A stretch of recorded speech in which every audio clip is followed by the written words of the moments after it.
안녕하세요. 나이브TV 블랙아웃 BC입니다. 이번에는 주간 최백은 아니고요.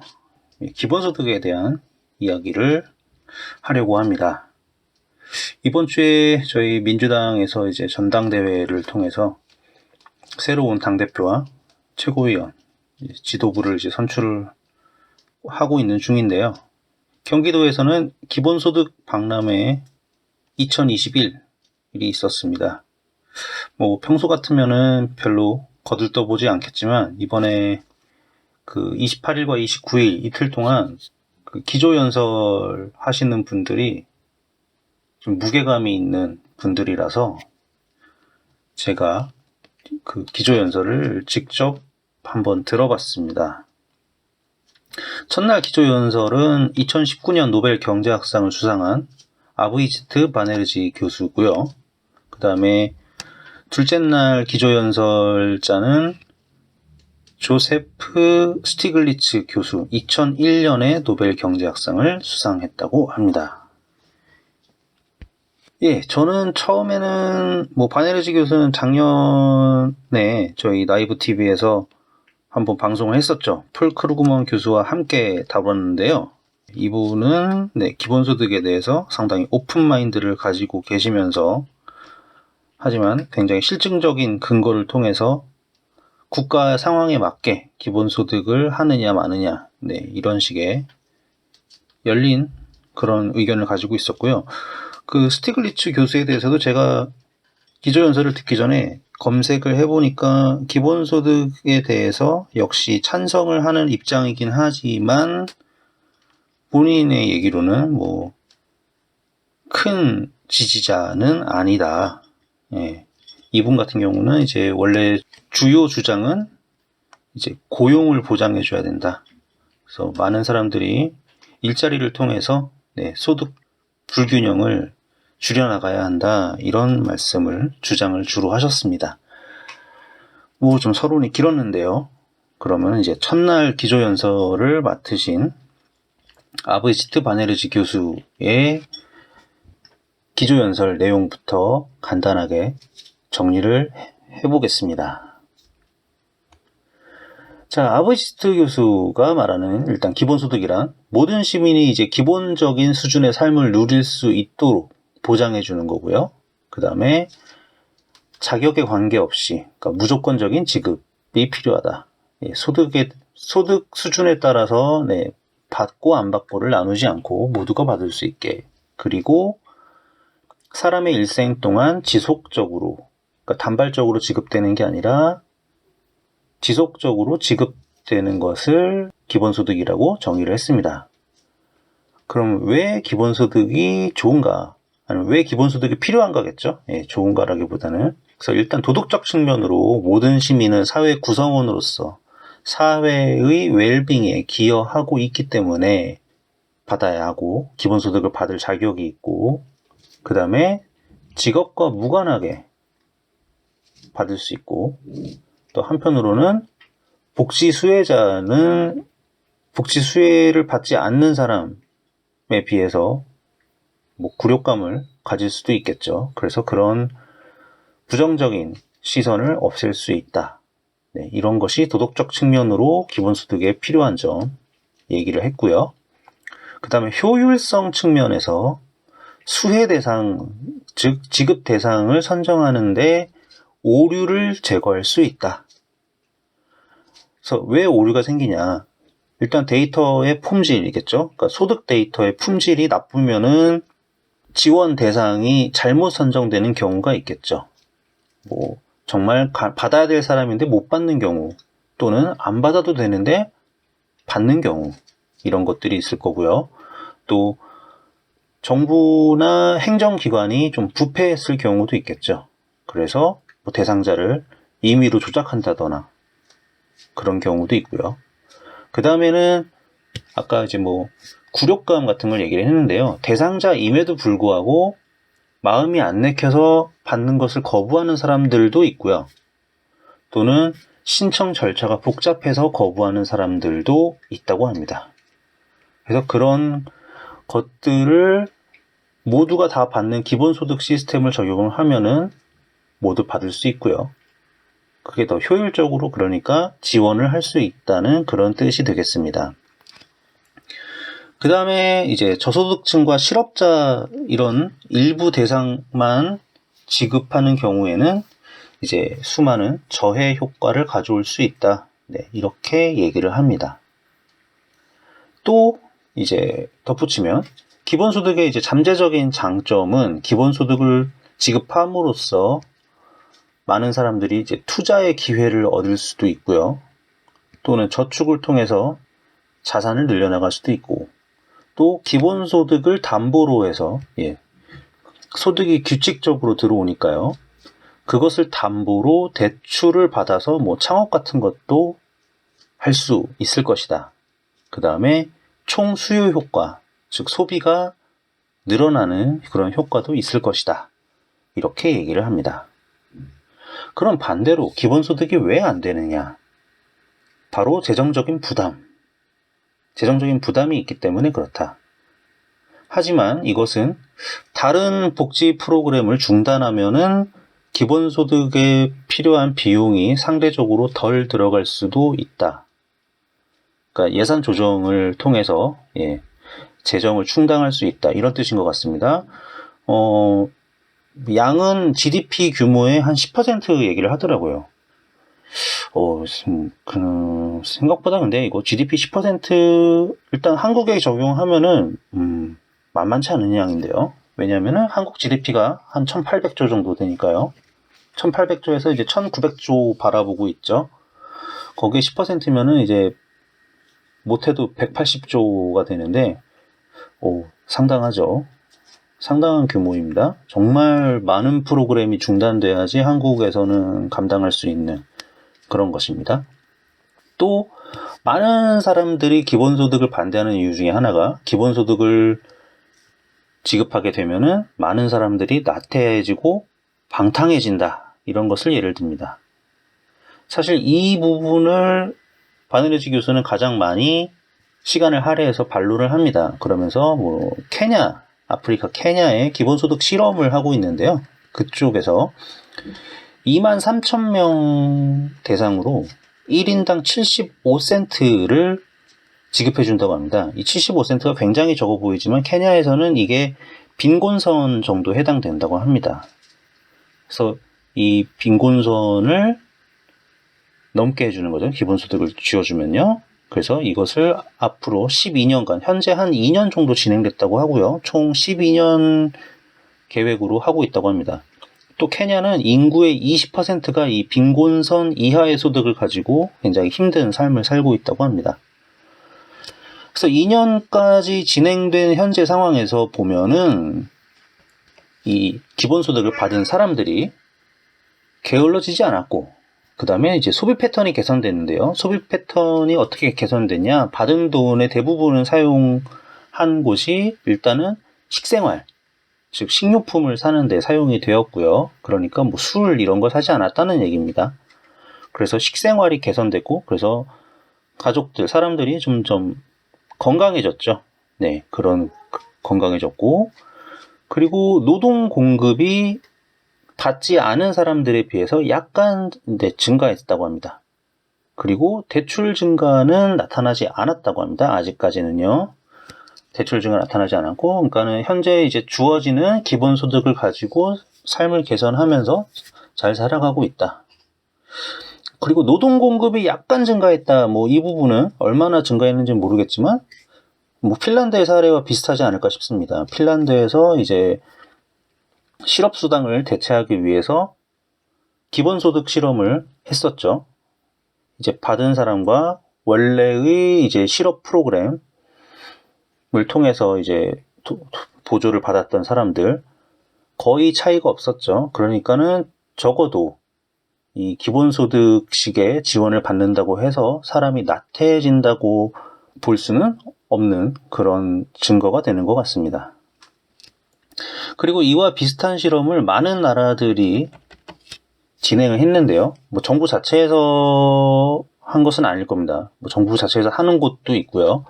그 다음에 이제 어떤 민간단체를 통해서 이제 실험이 진행되기도 하는데요. 생산성이 대체로 다 증가했다고 합니다.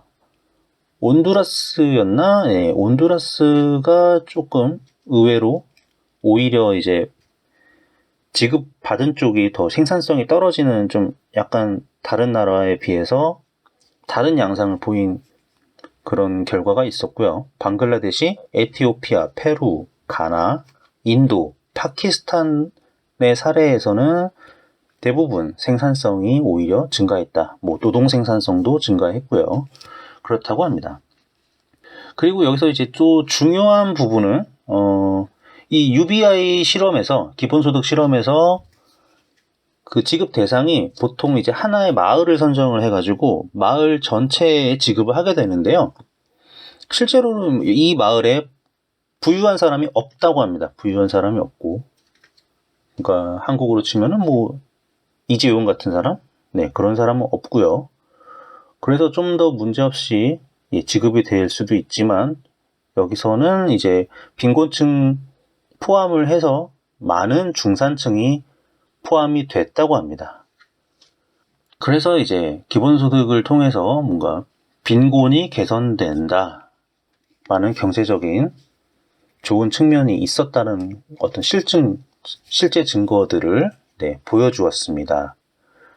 그러면서 결론 부분에서 이런 얘기를 하는데요. 이 부분도 중요한 것 같아요. 이 기본소득이 사람들을 더 부유하게 하거나 행복하게 하는 어떤 가치를 창출하는지 여부에 대해서는 아직은 확실한 증거가 없다고 합니다. 아직은요. 그러니까 실험 기간이 아직은 좀 짧기 때문에 확실한 증거, 더 연구를 진행해야 되고 실험을 계속 해나가서 데이터를 쌓아 나가야 된다는 얘기를 하고 있고요. 그래서 더 연구를 진행하면서 알아봐야 된다. 그리고 이 기본소득을 시행할지에 대한 결정은 각 국가나 어떤 공동체 단위의 자유 재량에 맡겨야 한다. 이런 얘기를 합니다. 여기에 덧붙여서요, 한국에 대한 얘기를 합니다. 이 대상 선정, 즉 선별하는 게 되겠죠. 대상 선정은 역시나 중요하다고 합니다. 중요하고요. 그러면서 예를 든 게 한국이나 미국과 같은 국가들, 대략 선진국이라고 할 수 있겠죠. 아까 이제 기본소득이 필요한 이유가 대상 선정하는데 기준이 되는 데이터, 이 데이터의 품질이 나쁘면 받을 사람이 못 받고 못 받을 사람이 받고 이런 일이 발생한다고 했잖아요. 근데 한국과 미국 같은 경우에는 대상 선정, 데이터 품질이 뛰어나기 때문에 어떤 국가의 경제 정책에 변화했을 때 거기에 이제 취약한 사람들, 손해를 보는 사람들이 누구인지 쉽게 알 수 있다고 합니다. 그래서 정책에 의해 타격을 입는 사람들을 더 많이 돕는 것이 오히려 공정할 수 있다. 한국이나 미국 같은 선진국에서는 말이죠. 그래서 이럴 때는 이제 기본소득이 그 방법이 아니기 때문에 기본소득이 아닌 피해를 입은 사람들만 대상으로 선정해서 자금을 지원해야 할 것이라고 얘기를 했습니다. 아주 깔끔한 얘기 같습니다. 사실 이거는 작년에 동아일보와의 인터뷰에서도 이런 비슷한 얘기를 했었습니다. 또 작년인가에 이 바네르지 교수와 그 다음에 디플로 교수 두 사람은 서로 부부인데요. 2019년에 이제 같이 노벨 경제학상을 수상했습니다. 이분들이 이제 책을 썼는데요. 힘든 시대를 위한 좋은 경제학이라는 책을 썼는데 이 책에서 일부에도 나옵니다. 뭐라고 나오냐면요. 가난한 나라와 부유한 나라에서 보편 기본소득이 갖는 유용성이 상이할 것으로 보인다. 이렇게 얘기하면서 보편 기본소득은 행정적으로 실행이 쉽고 가난한 나라들은 더 복잡한 프로그램을 운용할 거버넌스 역량이 상대적으로 부족하다. 하지만 미국은 그렇지 않고 프랑스나 일본은 더더욱 그렇지 않다. 즉 어느 정도 복지 시스템이 갖춰져 있는 나라들은 선별 지원을 충분히 해낼 수 있다. 이런 얘기죠. 그래서 보편적 지급 방식이 이제 선별 지급 방식과 구분되는 나름의 장점을 가지고 있지만 실질적인 효과는 국가의 경제 상황이나 어떤 행정 상황에 따라서 다르기 때문에 일괄적으로 정책을 적용할 수는 없다. 저는 이렇게 해석을 했습니다. 또는 적용하는데 신중해야 한다 이렇게 생각할 수도 있겠죠. 그래서 바네르지 교수의 이 기조연설은 이런 내용이었습니다. 그 다음 날 이제 2001년 노벨 경제학상 수상자 조세프 스티글리츠 교수의 기조연설을 한번 보겠습니다. 역시 기본소득의 장점 이런 걸로 시작을 했는데요. 이제 장점은 타겟팅 프로그램보다 이제 선별하는 프로그램보다 상대적으로 행정적 비용이 낮다. 그쵸? 조금이라도 낮겠죠? 그 다음에 이제 대상 선정은 거의 언제나 완벽하지 않다. 완벽하지 않은 대상 선정은 프로그램에 대한 신뢰도에 악영향을 미치고, 그 다음에 보편성은 또 정치적 지지를 받는다. 준다는데 싫어하는 사람 많이는 없겠죠. 정치적 지지를 받고, 그 다음에 수혜자가 수치심이 생기는 것을 피할 수 있다. 네, 이거는 거의 공통적인 의견인 것 같습니다. 그 다음에 기본소득의 경제적인 기여. 경제적으로 어떤 기여를 할 수 있느냐? 개인이 자신의 수준에 맞고 자신이 원하는 일 또는 자신에게 적합한 일을 찾을 수 있는 자원을 기본소득이 제공할 수 있다. 그러니까 생계에 쪼들려서 자신에게 잘 맞지 않는 그런 일을 하게 되는 것을 기본소득이 막아줄 수 있다. 이런 뜻인 것 같고요. 그 다음에 이 기본소득을 통해서 만약에 역량에 맞는 일자리를 찾게 되면 자신이 선호하는 일을 하게 되니까 그게 노동에 대한 어떤 동기부여를 강화시키는 효과가 있겠죠. 그래서 생산성이 늘어날 수 있다. 이런 기여를 할 수 있고요. 그 다음에 불평등을 해소할 수 있고, 그 다음에 이제 북유럽에서 볼 수 있는 스칸디나비아 쪽에서 볼 수 있는 증거라고 합니다. 그래서 사회 안전망을 통해서 사람들에게 사회로부터 보호받는다는 인식을 줄 수 있다. 이것은 부가적으로 이제 리스크 테이킹이라고 하죠. 위험을 감수할 수 있게 만들어주기 때문에 위험을 감수할 수 있으니까 사람들이 좀 더 도전을 할 수 있겠죠. 그래서 어떤 경제적 역동성을 가져다 줄 수 있고, 이것이 사회 전환이 필요할 때 사회 전환을 위한 어떤 투자가 될 수도 있다. 이렇게 얘기를 합니다. 그러면서 이제 이 작년 2020년 이제 팬데믹 상황이 되고 나서 이 팬데믹 상황에서 많은 나라들이 기본소득 또는 유사 기본소득을 통해서 지원을 했다고 합니다. 그러면서 미국의 예를 드는데요. 미국이 이제 실업수당 외에 이제 기본소득 시스템으로 사람들을 지원을 했다고 합니다. 그래서 실업수당 이제 행정적인 역량 부족에 의해서 실업수당을 몇 주 동안 못 받는 상황이 있었는데요. 그때 유일한 지원책은 이제 정부에서 지원하는 기본소득 수당이었다. 이렇게 말씀을 하십니다. 그래서 이거는 제가 좀 팩트 체크가 필요한 것 같아서요. 제가 기억하기로는 미국에서 지원을 했는데 어떤 그 소득 커트라인이 있었다고 알고 있거든요. 그래서 제가 좀 검색을 해봤습니다. 검색을 해봤는데요. 작년에 트럼프 정부 때 이제 미국에서 약 $1,400, 1,400달러는 2021년이구나. 작년에 이제 한 1인당 $1,200 정도 지급되는 그런 프로그램을 했다고 합니다. 그래서 연소득 $99,000 이하의 가구에 지급을 하고요. 1인당 $1,200, 그리고 어린이 한 명당 $500를 지원하는 프로그램이었다고 합니다. 그리고 이게 이제 그 연소득 $99,000를 초과하면은 한 $10만 받으면, $10만 이상 받는 그런 가구는 지원 대상에서 제외되고요. 그 다음에 $75,000를 초과하고 $99,000 이하면은 연소득이 $75,000 이하인 가구보다 좀 더 적은 지원금을 받았다고 합니다. 그래서 2019년 그 미국의 가구 소득 분포를 보면은요, 연소득 $10만 이상 소득이 있는 가구가 전체의 34.1%예요. 그래서 이거대로면은 작년 2020년 정부 지원을 받은 지급 대상자는 전체의 약 66% 정도 됩니다. 그러니까 3분의 2라고 할 수 있겠죠. 그래서 이 정도면은 근데 기본소득이라고 하기 굉장히 부족하지 않나. 네, 기본소득이라고 하기 부족하고 유사 기본소득이라고 하기에도 부족하지 않나 이런 생각이 듭니다. 2021년 이제 바이든 행정부에서는 1인당 $1,400 정도 지급하는 것을 계획을 하고 있다고 하는데요. 지금 뭐 의회에서 통과가 됐는지 모르겠습니다. 미국 전체 가구의 85% 정도를 지급 대상으로 하고 있다고 합니다.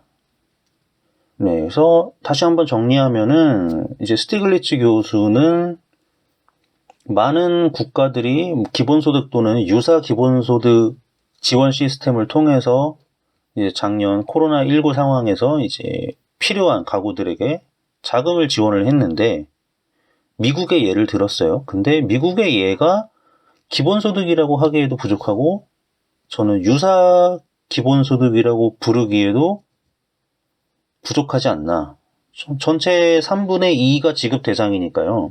3분의 1이나 못 받는데 이것을 그 기준으로 볼 수 있느냐. 일단 이런 의문이 들었습니다. 그 다음에 이제 다시 스티글리츠 교수의 얘기로 돌아가면요. 이 스티글리츠 교수는 이제 소득 불균형, 어떤 이제 양극화를 해결하기 위한 방편으로 원래 이제 본인이 하던 이제 주장이 있어요. 일자리를 보장해줘야 된다. 고용보장, job guarantee. 그래서 기본소득이 그 본인의 이제 기존 주장 측면에서 보면은 기본소득이 일할 능력과 의지가 있는 사람들에게 적절한 임금의 고용을 보장하겠다는 약속을 동반해야 되고 실제로 그렇게 만들어주는데 도움이 될 수 있다. 기본소득이. 네, 그런 얘기를 했습니다. 그 다음에 이제 팬데믹이 끝나고 나서도요. 우리 이제 98년도 IMF 그때는 전 세계적으로 보면은 동아시아 이제 금융 위기였죠. 태국에서부터 출발한 이제 98년도에 그런 게 있었고 대략 10년에서 12년 뒤에 이제 리만 브라더스 사태를 통해서 유럽 재정 위기까지 해서 세계 또 경제 위기가 번졌었죠. 그 다음에 또 대략 11년 정도 지나서 이번 팬데믹 상황이 온 건데요.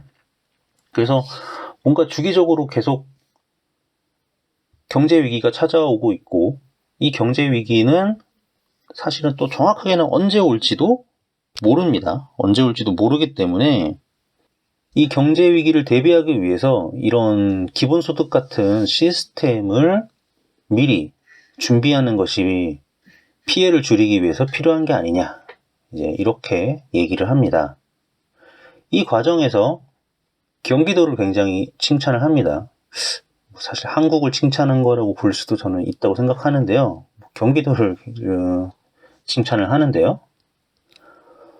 미국과 이제 경기도를 비교를 합니다. 미국의 문제점은 현금을 지급했다는 게 문제였다고 합니다. 물론 이제 현금 지급하는 게 중요한데 현금으로 지급을 하면은 다른 나라로부터 수입된 제조품을 구입하는 데 쓰인다. 그래서 미국 국내 경제를 위해서는 덜 쓰일 수가 있다.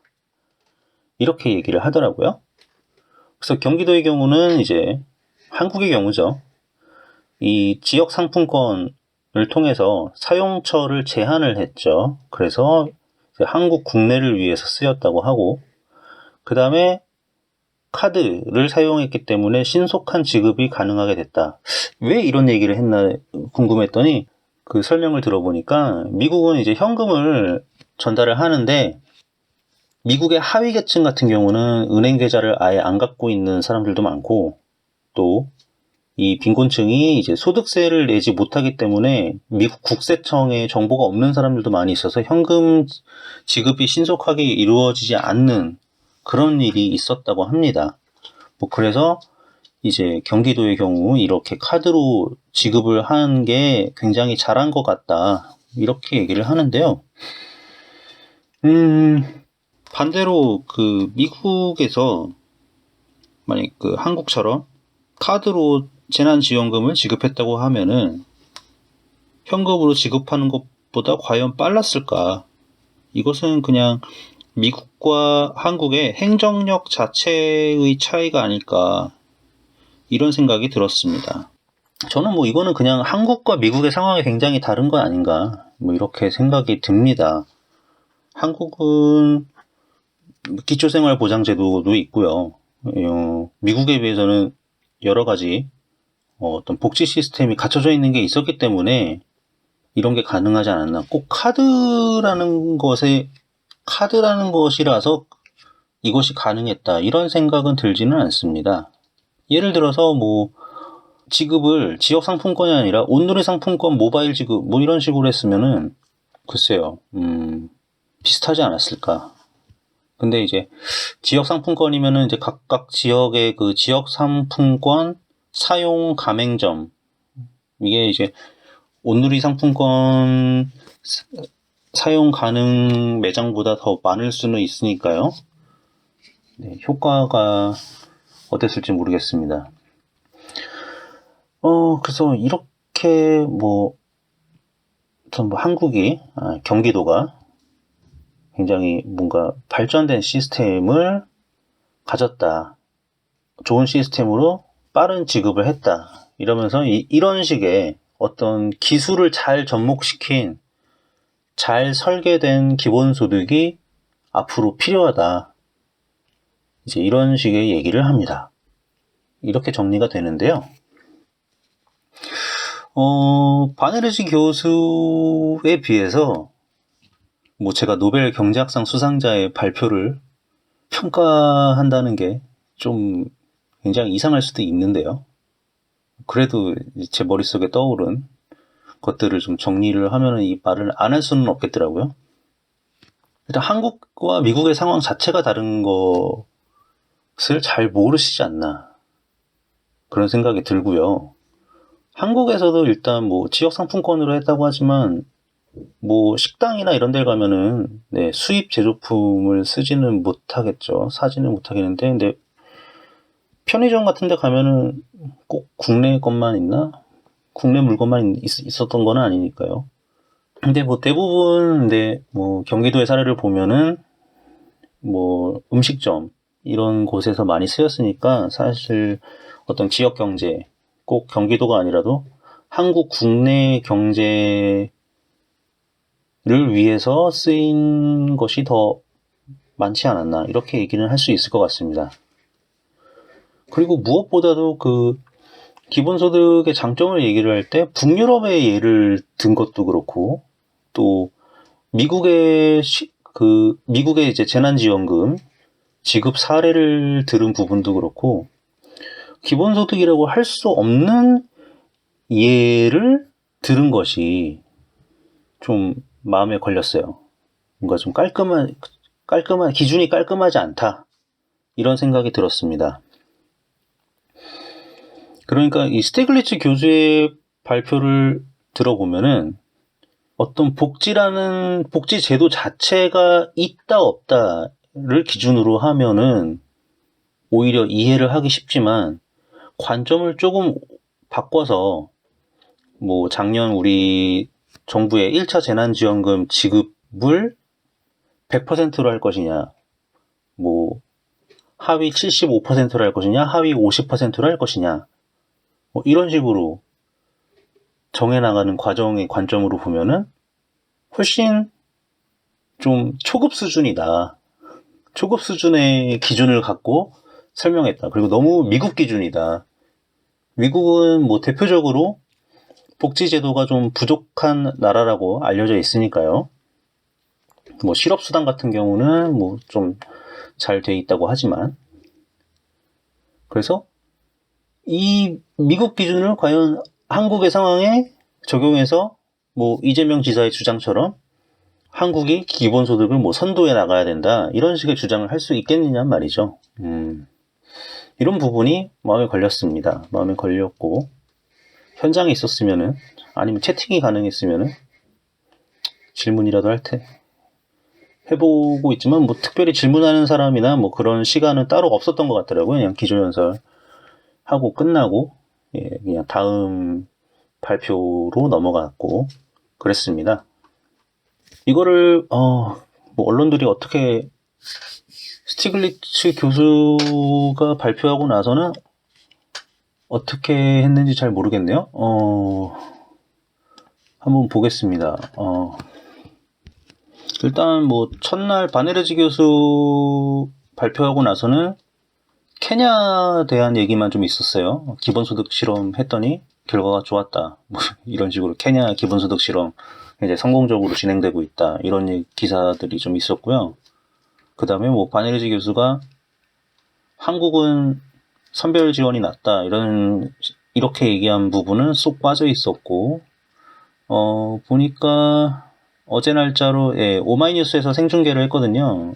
생중계를 했는데 경기도 재난 기본소득 극찬했다. 세계적 모범 사례. 좋은 얘기라 그런지 이 부분은 바로 오마이뉴스에서 기사로 실었네요. 뭐 어쨌든 오마이뉴스 덕분에 저도 편하게 집에서 이 기조연설을 잘 볼 수 있었습니다. 뭐 그 부분에 있어서는 좀 고맙고요. 아주 조금 고맙습니다. 오마이뉴스. 근데 좀 이런 식으로 뭐 제가 하는 정도의 질문은 아무리 노벨 경제학상 수상자라고 해도 이 정도 질문을 해볼 수 있는 거 아니겠습니까? 예, 좀 인터뷰도 좀 하고 물론 이제 바네르지 교수나 스티글리츠 교수가 직접 방안을 해가지고 발표를 한 건 아니고 이제 인터넷으로 연결을 해가지고 화상으로 기조연설을 했습니다. 또는 영상을 미리 녹화를 해서 보낸 것 같고요. 어쨌든 뭐 서면 인터뷰도 가능하지 않습니까? 왜 이런 거 인터뷰를 안 해? 궁금한 게 전혀 없나 봐요. 그냥 기본소득 잘했다 그러면은 야 기본소득 좋구나 하고서 바로 기사 내보내고 한국은 선별지급이 더 낫다 이런 거는 그냥 빼버리고 뭐 이런 현실인 것 같습니다. 현재까지는 이런 것도 좀 계속 깨 나가야죠. 근데 보도량 자체는 일단 많지는 않은 것 같네요. 오마이뉴스야 뭐 워낙 경기도에 관심이 많고 또 기본소득 박람회 생중계까지 했으니까요. 네, 일단 그런 것 같습니다. 상황은요. 예, 이것으로 기본소득 박람회 노벨 경제학상 수상자들의 기조연설 소식 들려드렸습니다. 다음 주에 찾아뵙겠습니다. 늘 청취해주셔서 감사합니다. 블랙아웃 빛이었습니다. 감사합니다.